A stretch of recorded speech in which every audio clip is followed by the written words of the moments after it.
ప్రియ దేవుని బిడ్డలారా, బైబిల్ చదవటం వినటం వల్ల మనలో విశ్వాసం పెరుగుతుంది. మన మార్గానికి త్రోవ చూపుతుంది. సమస్త జనులను శిష్యులనుగా చేయుడి మత్తయి 28:19 వచనంలో దేవుని వాక్యం తెలియచేస్తోంది.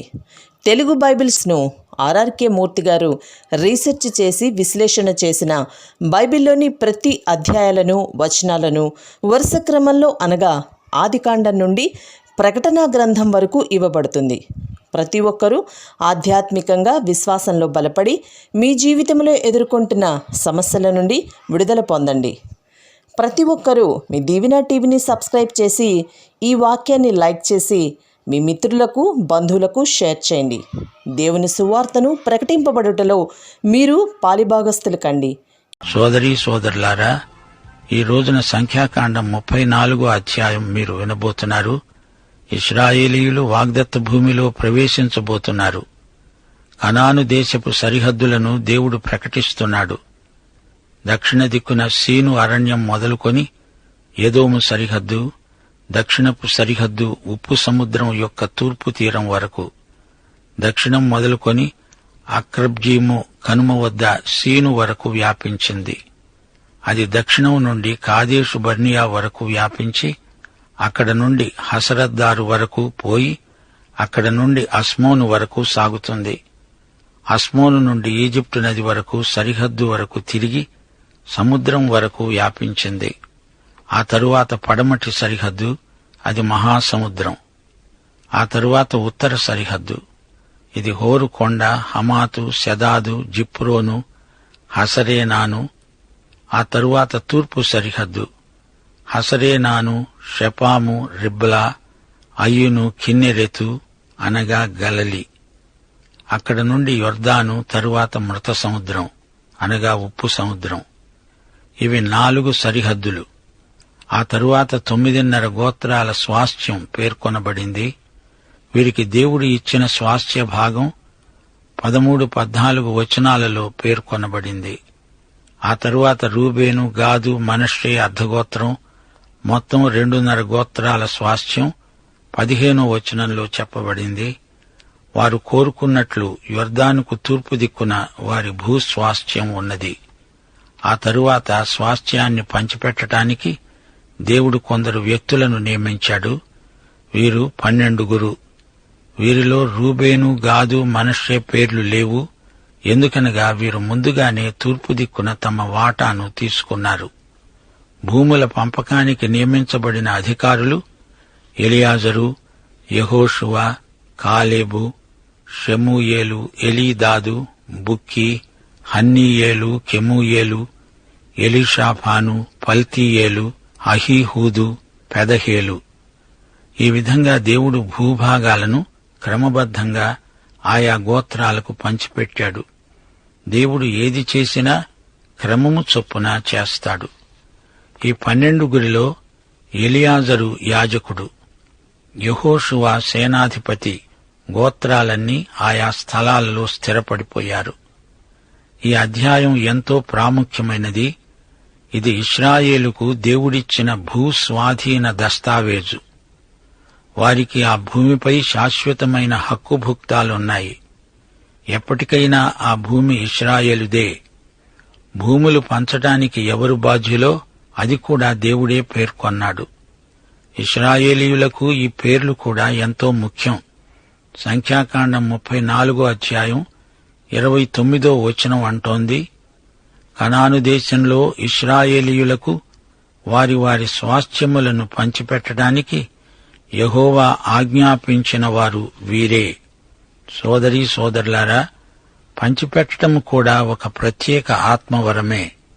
ప్రథమ సంఘంలో కొందరు తమకు సహాయం అందలేదని సణిగారు. అయితే ప్రతివానికి వాని అక్కర కొలది పంచిపెట్టారు గనుక వారిలో ఎవరికీ కొదవలేదు. అపొస్తల కార్యములు 4వ అధ్యాయం 35వ వచనం. ఆ తరువాత శిష్యుల సంఖ్య విస్తరిస్తున్నప్పుడు అనుదిన పరిచర్యలో తమలోని విధవరాండ్రను చిన్నచూపు చూచారని హెబ్రీయుల మీద గ్రీకు భాష మాట్లాడే యూదులు సణిగారు. అప్పుడు 12 అపొస్తలులు తమ వద్దకు శిష్యుల సమూహమును పిలిచి అన్నారు, మేము దేవుని వాక్యము బోధించటం మాని ఆహారం పంచిపెట్టడం యుక్తం కాదు. కాబట్టి సహోదరులారా, ఆత్మతోను జ్ఞానముతోను నిండుకొని మంచి పేరు పొందిన 7 మనుష్యులను మీలో ఏర్పరచుకొనండి. మేము వారిని ఈ పనికి నియమిస్తాము. అయితే మేము ప్రార్థనయందు వాక్య పరిచర్యయందు ఎడతెగకుండా ఉంటాము. సోదరీ సోదరులారా, ఇంతకు మేము చెప్పదలిచింది ఏమిటంటే, వాక్య పరిచర్య కృపావరమైతే పంచిపెట్టడం కూడా కృపావరమే. ఈ రెండూ ఆధ్యాత్మికమైనవే. ఎవరికి ఏ కృపావరమున్నదో వారు ఆ పని చేయాలి. ఇప్పుడు మనం 35వ అధ్యాయంలోకి వస్తున్నాం. మీకు జ్ఞాపకమున్నదా? లేవీయులు ఇశ్రాయేలు నుండి ప్రత్యేకించబడ్డారు. జ్యేష్ఠునికి బదులుగా వీరు ప్రతిష్ఠింపబడినవారు. లేవీయులు దేవునికే చెందిన గోత్రం. వారికి భూస్వాస్థ్యం ఇయ్యబడలేదు, కాని వారికి పట్టణాలు ఇయ్యబడినాయి. లేవీయుల పట్టణాలు సంఖ్యాకాండం 35వ అధ్యాయం 1 నుండి 3వ వచనం వరకు వినండి. యెరికో వద్ద యొర్దానుకు సమీపమైన మోయాబు మైదానములలో యెహోవా మోషేకు ఆజ్ఞాపించాడు, ఇశ్రాయేలీయులు తాము పొందే స్వాస్థ్యంలో లేవీయులు నివసించడానికి వారికి పురములను ఇవ్వాలి. ఆ పురముల చుట్టూ ఉన్న పల్లెలను కూడా లేవీయులకే ఇవ్వాలి. వారు నివసించడానికి ఆ పురములు వారివే అవుతాయి. వారి పొలాలు, వారి పశువులు, వారి మందలు, వారి సమస్త జంతువులు వారికే చెందుతాయి. పురముల చుట్టూ ప్రక్కల పచ్చిక బయళ్లు లేవీయుల పశువుల కోసమే నియమించబడ్డాయి. మొత్తం 48 పురాలున్నాయి. వాటిలో 6 మాత్రం ఆశ్రయపురాలు. సంఖ్యాకాండం 35వ అధ్యాయం 9 నుండి 13వ వచనం వరకు వినండి. యెహోవా ఆజ్ఞ: మీరు యొర్దాను దాటి కనాను దేశములోనికి వెళ్లిన తరువాత ఆశ్రయపురములుగా ఉండటానికి మీరు పురములను ఏర్పరచుకోవాలి. పొరపాటున ఒకణ్ణి చంపినవాడు వాటిలోనికి పారిపోవచ్చు.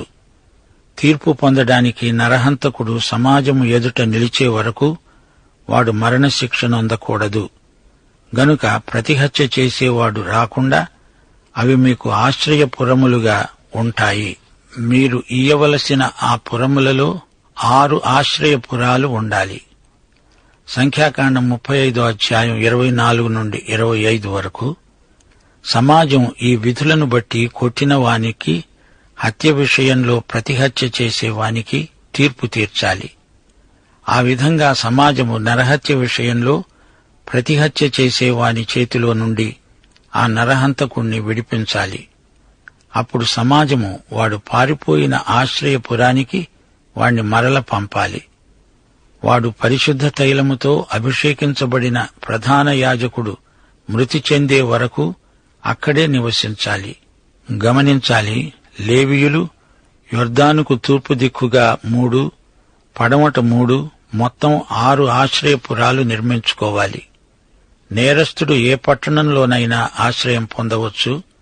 అతని మీది నేరం రుజువయ్యే వరకు అతన్ని ఎవరూ ఏమీ చేయలేరు. న్యాయాధికారులకు, న్యాయ నిర్ణేతలకు మాత్రమే తీర్పు చెప్పే అధికారం ఉంది. కక్ష సాధింపు ఆశ్రయపురంలో పనిచెయ్యదు. అయితే దురుద్దేశ్యంతో కావాలని హత్య చేసిన వానికి ఈ ఆశ్రయపురాలలోకి ప్రవేశం ఉండదు. సంఖ్యాకాండం 35వ అధ్యాయం 30వ వచనం. ఎవడైనా ఒకణ్ణి చావగొట్టిన ఎడల సాక్షుల నోటి మాట వలన ఆ నరహంతకునికి మరణశిక్ష విధించాలి. ఒక సాక్షి మాట మీదనే ఎవనికీ మరణశిక్ష విధించకూడదు. ఇప్పుడు దేవుడు ఈ ఆజ్ఞలకు గల హేతువును వివరిస్తున్నాడు. సంఖ్యాకాండం 35వ అధ్యాయం 33, 34 వచనాలు. మీరు ఉండే దేశాన్ని అపవిత్రపరచకూడదు.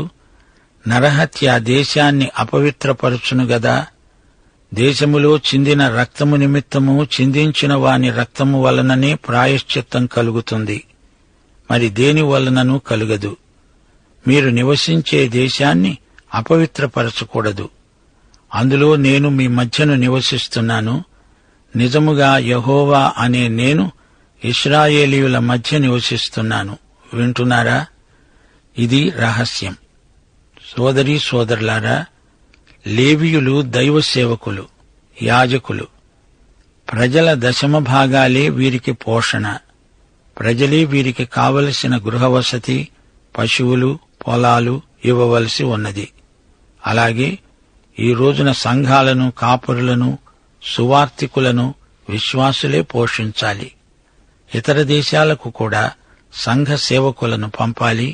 వారిని సంఘాలే పోషించాలి. ఆశ్రయపురంలోకి వచ్చిన తరువాత ఒక వ్యక్తి మారుమనస్సు పొంది పరివర్తన చెందడానికి సమయం ఉంటుంది. 48 పురములలో 6 ఆశ్రయపురాలు అన్నాము. ఈ 6 లేవీయుల యాజమాన్యం కిందనే ఉంటాయి. లేవీయులే నిష్పాక్షికంగా తీర్పు చెప్పవలసి ఉంటుంది. పురద్వారానికి వెలుపట మొదట లేవీయులు వ్యాజ్యాన్ని విచారణ చేస్తారు. విచారణ పూర్తి అయ్యే వరకు ముద్దాయి ఆశ్రయపురంలో క్షేమంగా ఉండగలడు. ముద్దాయి నిర్దోషి అయినప్పుడే అతనికి కాపుదల ఉంటుంది. దేవుని ధర్మశాస్త్రంలో కూడా దేవుని కనికరం కనపడుతోంది. చూచారా? హత్యానేరం విషయంలో కూడా విచారణ నిష్పాక్షికంగా జరిగింది. దేవుని న్యాయ ప్రమాణాలు మహోన్నతమైనవి. ఆశ్రయపురాలు ఏ విధంగా నిర్దోషులకు సమాన న్యాయం చేకూర్చాయో గమనించాలి. ఇది మనం వింటున్నప్పుడు ఏమనిపిస్తోంది? యేసుక్రీస్తే నీకు నాకు ఆశ్రయం. విచారణ తొందరపడి చేయకూడదు. ఇరుపక్షాల వాదోపవాదాలు న్యాయ నిర్ణేతలు జాగ్రత్తగా వినాలి. హత్యకు శిక్ష మరణమే. వారిని ఉరితీస్తారు. హత్యానేరం వలన దేశం అపవిత్రమవుతుంది. యేసు ప్రభు ధర్మశాస్త్రాన్ని ఆధ్యాత్మీకరించాడు. అందుచేత యేసు యొక్క నైతిక ప్రమాణాలు ధర్మశాస్త్రం కంటే ఉన్నతమైనవి. మత్తయి సువార్త 5వ అధ్యాయం 21, 22 వచనాలు వినండి. నరహత్య చేయవద్దు. నరహత్య చేసేవాడు విమర్శకు లోనవుతాడని పూర్వీకులతో చెప్పబడిన మాట మీరు విన్నారు కదా. నేను మీతో చెప్పునదేమనగా, తన సహోదరుని మీద కోపపడే ప్రతివాడు విమర్శకు లోనవుతాడు. తన సహోదరుని చూచి వ్యర్థుడా అని చెప్పేవాడు మహాసభకు లోనవుతాడు. చూచారా? హత్య, కోపము రెండిటికీ మూలం ఒకటే. కోపం హత్యకు దారితీస్తుంది. అందుచేత కోపదశలో ఉండగానే దాన్ని తుంచివేయాలి. చెడు తలంపులు, ఉద్దేశ్యాలు చెలరేగి మానవుడి భావప్రపంచం విషకలుషితమైపోతోంది. సోదరీ సోదరులారా, లేవీయ వ్యవస్థ ఈ రోజున లేదు. విశ్వాసులందరూ యాజకులే. యేసు ప్రభు 5,000 మందికి భోజనం పెట్టినప్పుడు భోజనం పంచడానికి కొందరిని, సువార్త చెప్పడానికి మరికొందరిని వేరువేరుగా నియమించలేదు. రొట్టెలు పంచినవారే సువార్త కూడా ప్రకటించారు. ఈ రోజున విశ్వాసులు ఏ పని చేసినా దానితో పాటు సువార్తను కూడా ప్రకటించాలి. దేవుని సంఘం ఆదివారం నాడు మాత్రమే పనిచేసే సంస్థ కాదు. వారం రోజులు సంఘం పనిలోనే ఉంటుంది. విశ్వాసులే క్రీస్తు సందేశాన్ని వారమంతా పనిచేస్తూ ప్రకటిస్తారు, ప్రకటిస్తూ పనిచేస్తారు. దేవుని రాజ్యమనే ఉప్పును, వెలుగును లోకానికి సరఫరా చేసేది విశ్వాసులే. విశ్వాసులు పనిచేసే చోటే వారి సేవాస్థానం. దేవుడు అట్టి సేవను ఆశీర్వదిస్తాడు. సంఘం యొక్క సాక్ష్యం విశ్వాసులందరి వలన బహిర్గతమవుతుంది. పాత నిబంధనలో, ఇశ్రాయేలు చరిత్రలో యాజకులు ఉన్నారు. వీరంతా లేవీయులే. ప్రధాన యాజకుడు చనిపోతే మరి ఒకడు అహరోను వంశం నుండే రావాలి. మీకు కొందరు యాజకుల పేర్లు చెప్పనా? అహరోను, ఇతడు మోషేకు సొంత సోదరుడు, మొదటి ప్రధాన యాజకుడు. ఎలియాజరు, ఇతని ఇద్దరి సోదరులు దేవుడు చెప్పినది చేయక చనిపోయారు. ఎలియాజరు దేవునికి విధేయుడు. తరువాత ఫీనెహాసు వచ్చాడు. ఇతడు దేవుడు ఏది చెప్పితే అది చేస్తాడు. ఒక విగ్రహారాధకుని, అతని భార్య అయిన అన్యురాలిని ఈటెతో పొడిచాడు. ఇతని విశ్వసనీయతకు యాజకత్వం అతని వంశానికే స్థిరపరచబడింది. అహీటూబు, సాదోకు, అహిమయస్సు, అజర్యా, అమర్యా, హిల్కియా, శెరయా మొదలైన యాజకులు ఎంతో భక్తి గలవారు. సోదరుడా, నీవు కొత్త నిబంధన యాజకుడివే. నీవు అనేక మంది పక్షాన విజ్ఞాపన చేయవలసి ఉంది. యేసు ప్రభువు మన ప్రధాన యాజకుడు. మనమంతా ఆయనకు ఉపయాజకులం. మీ తీర్మానమేమిటి? దేవుడు మిమ్మును దీవించి ఆ ప్రకారముగా నడిపించునుగాక. సోదరీ సోదరులారా, పాత నిబంధనలో ఇశ్రాయేలు ప్రభుత్వ వ్యవస్థ చాలా పటిష్టమైనది. గోత్రకర్తల కాలంలో, అనగా అబ్రహాము, ఇస్సాకు, యాకోబు మొదలైన వారి కాలంలో వారే ఆ గోత్ర పాలకులు. ఆ తరువాత యాకోబు తదనంతరం అనేక వంశాలు ఏర్పడ్డాయి. ఏ కుటుంబానికి ఆ కుటుంబమే ప్రత్యేక వ్యవస్థగా రూపొందింది. ఆ తరువాత పెద్దలు, అధిపతులు ఏర్పడ్డారు. ఆ పిమ్మట మోషే 70 మంది అధికారులను నియమించాడు. వారే అన్ని వ్యవహారాలు చూచారు. ఇశ్రాయేలీయుల అవిధేయత వలన దేవుడు లేవి గోత్రాన్ని మాత్రమే ప్రత్యేకించుకున్నాడు. వారిలో నుండి వచ్చిన ప్రధాన యాజకుడు ప్రముఖ వ్యక్తి. దేవునికి స్తోత్రం. సోదరీ సోదరులారా, మనం ఈ లోకంలో జీవిస్తున్నాము.